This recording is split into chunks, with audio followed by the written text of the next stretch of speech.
రామకృష్ణ పరమహంసని పల్లకీలో తీసుకెళ్తున్నారు శిష్యులు. అసుర సంధ్య వేళ అయింది. వేశ్యలందరూ వచ్చి ఇళ్ల ముందు నించున్నారు. విటులు అందులో అందమైన వాళ్ళ కోసం పరిశీలిస్తూ నడుస్తున్నారు.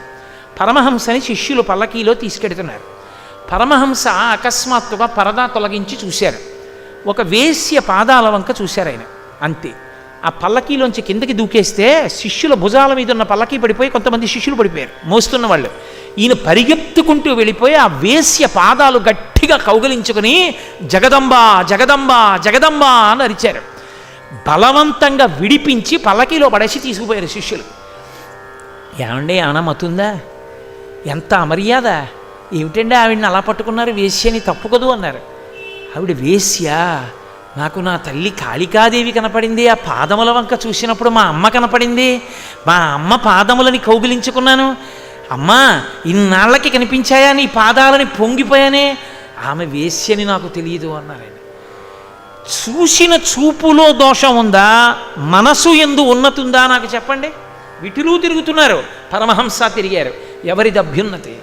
ఒక వేశ్య ఎందు కాళికాదేవి కనపడింది మహానుభావుడికి, పరమహంసకి.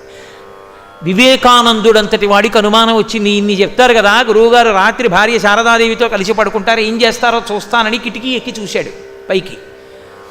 తన భార్య శారదాదేవి మంచం మీద పడుకుంటే ఆమె పాదముల వంక చూసి కాళికాదేవి అష్టోత్తరంతో పూజ చేసి నీరాజనమిస్తున్నారు రామకృష్ణ పరమహంస. తన భార్య యందు పరదేవతని చూశారు ఆయన. అంతటి మహాపురుషుడు. చూపుది కాదు దోషం, మనసుది దోషం. నీ మనసుని నిగ్రహించగలిగితే అది పాపము కాదు, విషయసుఖము కాదు, అభ్యున్నతి హేతు. అప్పుడేమైంది మనసు? ఆనందాశ్రుభిరాత నోతి పులకం. ఆనందాశ్రువుడు కన్నుల వెంట పడిపోతాయి. ఒకడు భజన వింటున్నాడు, వింటూ వింటూ కళ్ళంబట నీళ్లు కారిపోయాయి. అబ్బా, ఏమి పరమాత్మ!